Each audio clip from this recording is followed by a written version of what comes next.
Halo semuanya, perkenalkan nama aku Virgil Muhammad Sirait. Pada kesempatan kali ini aku akan menjelaskan tentang kapitalisme negara dan Timur Tengah. Timur Tengah merujuk pada wilayah geografis yang meliputi negara-negara di Asia Barat dan sebagian Afrika Utara. Secara umum, Timur Tengah mencakup negara-negara seperti Arab Saudi, Uni Emirat Arab, Irak, Iran, Israel, Mesir, Yordania, Lebanon, Suriah, Turki, dan Palestina. Wilayah ini dikenal karena letaknya yang sangat strategis, menjadi pusat peradaban kuno serta sumber daya alam yang melimpah, terutama minyak bumi. Selain itu, Timur Tengah juga merupakan pusat penting bagi tiga agama besar di dunia, Islam, Kristen, dan Yudaisme. Konflik geopolitik dan pertentangan ideologi seringkali mewarnai sejarah dan dinamika politik di wilayah ini. Lalu kapitalisme negara. Kapitalisme negara adalah sistem ekonomi di mana negara memiliki peran signifikan dalam mengontrol dan mengelola sektor-sektor penting dalam perekonomian. Meskipun prinsip-prinsip kapitalisme seperti kepemilikan swasta dan pasar bebas tetap diberlakukan. Dalam kapitalisme negara, pemerintah secara aktif berinvestasi dalam industri strategis, menjalankan perusahaan-perusahaan negara, serta menciptakan kebijakan ekonomi untuk memastikan pertumbuhan dan stabilitas. Contoh negara yang menerapkan kapitalisme negara termasuk Tiongkok dan Rusia, di mana pemerintah memegang kendali atas sektor-sektor vital seperti energi, pertambangan, dan infrastruktur. Meskipun ekonomi mereka juga terbuka bagi investasi asing dan persaingan pasar internasional. Proses kapitalisme negara di Timur Tengah merujuk pada bagaimana negara-negara di wilayah tersebut mengadopsi model ekonomi di mana pemerintah memegang kendali yang signifikan atas perekonomian. Meskipun beberapa elemen pasar bebas tetap ada. Kapitalisme negara di Timur Tengah biasanya terwujud dalam bentuk kontrol negara atas sektor-sektor strategis seperti minyak dan gas, serta intervensi pemerintah dalam mengelola ekonomi nasional. Proses ini memiliki beberapa tahapan penting. Yang pertama, terkait dengan kontrol negara atas sumber daya alam. Negara-negara di Timur Tengah, terutama yang kaya akan sumber daya energi seperti minyak dan gas, menjadi pengelolaan sumber daya alam sebagai landasan utama dalam penerapan kapitalisme negara. Sebagian besar negara di kawasan ini mendirikan perusahaan milik negara untuk mengelola dan mengontrol sektor energi. Contoh terkenal adalah Saudi Aramco di Arab Saudi, National Iranian Oil Company atau NIOC di Iran, dan Qatar Petroleum di Qatar. Pada pertengahan abad ke-20, banyak negara Timur Tengah menasionalisasi industri minyak mereka, mengambil alih kendali dari perusahaan-perusahaan asing. Ini memberi pemerintah kekuatan ekonomi yang sangat besar, memungkinkan mereka menggunakan pendapatan dari sektor energi untuk mengatur pembangunan negara dan mengendalikan ekonomi. Lalu tahapan yang kedua adalah investasi negara dalam infrastruktur dan diversifikasi ekonomi. Meskipun banyak negara Timur Tengah bergantung pada minyak, ada upaya mendiversifikasi ekonomi dan mengurangi ketergantungan pada sumber daya alam. Melalui Sovereign Wealth Funds atau SWF seperti Abu Dhabi Investment Authority atau ADIA dan Kuwait Investment Authority atau KIA, negara-negara kaya minyak menginvestasikan pendapatan minyak mereka dalam berbagai sektor, termasuk properti, teknologi, dan sektor keuangan di dalam maupun luar negeri. Pemerintah menggunakan kontrol ekonomi mereka untuk mengembangkan infrastruktur besar-besaran, membangun kota-kota modern, pelabuhan, bandara, dan sektor layanan seperti pariwisata, terutama di negara-negara seperti Uni Emirat Arab dan Qatar. Lalu tahapan yang ketiga adalah kebijakan ekonomi pemerintah. Dalam sistem kapitalisme negara, pemerintah menetapkan kebijakan ekonomi yang berfokus pada stabilitas dan pertumbuhan nasional. Di banyak negara Timur Tengah, pemerintah memainkan peran penting dalam menetapkan harga energi, upah minimum, dan kebijakan investasi. Di beberapa negara, terutama negara-negara Teluk, pemerintah juga menyediakan berbagai layanan sosial seperti pendidikan dan perawatan kesehatan yang dibiayai dari pendapatan minyak. Pemerintah Timur Tengah seringkali memberikan subsidi besar-besaran untuk menjaga stabilitas sosial dan ekonomi. Contohnya, subsidi energi, bahan pangan, dan layanan publik yang sering diberikan kepada masyarakat. Tahapan yang keempat itu ketergantungan pada tenaga kerja asing. Banyak negara di kawasan ini bergantung pada tenaga kerja asing, terutama untuk mengisi sektor-sektor konstruksi, pelayanan, dan industri lain yang memerlukan tenaga kerja dalam jumlah besar.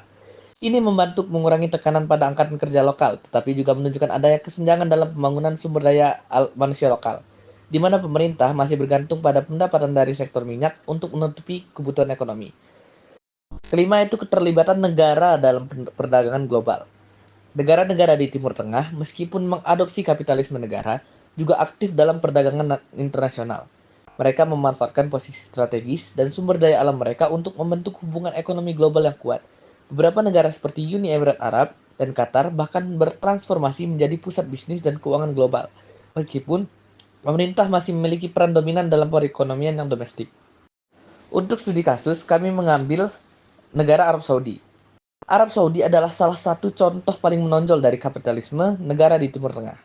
Negara dengan cadangan minyak terbesar kedua di dunia ini mengandalkan sektor energi untuk membangun dan mengelola perekonomiannya.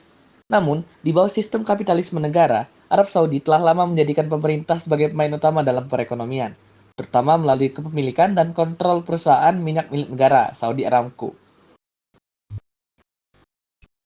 Kita akan membahas terkait dengan uh, kapitalisme negara, bagaimana kapitalisme negara berperan dalam pembangunan ekonomi Arab Saudi, tantangan yang dihadapi, dan upaya reformasi.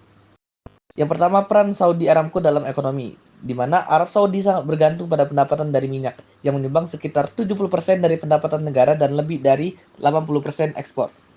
Saudi Aramco, perusahaan minyak milik negara, adalah aktor kunci dalam sistem kapitalisme negara di Arab Saudi. Perusahaan ini adalah penghasil minyak terbesar di dunia dan dianggap sebagai perusahaan yang paling berharga di dunia berdasarkan cadangan minyaknya. Pendapatan dari Aramco memberikan fondasi bagi program pembangunan infrastruktur besar-besaran di Arab Saudi. Saudi Aramco sepenuhnya dimiliki oleh pemerintah hingga sebagian kecil sahamnya diperdagangkan secara publik pada 2019.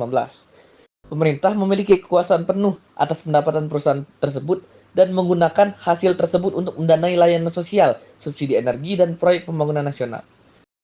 Lalu terkait dengan diversifikasi ekonomi, di mana pada 2016, di bawah pimpinan putra mahkota Muhammad bin Salman, Arab Saudi meluncurkan program Vision 2030, sebuah rencana reformasi ambisius untuk mendiversifikasi ekonomi negara dan mengurangi ketergantungan pada minyak. Program ini adalah respon utama terhadap tantangan ekonomi global, terutama harga minyak yang fluktuatif dan ketidakpastian masa depan sektor energi. Beberapa komponen penting dari Vision 2030 yang berkaitan dengan kapitalisme negara di Arab Saudi.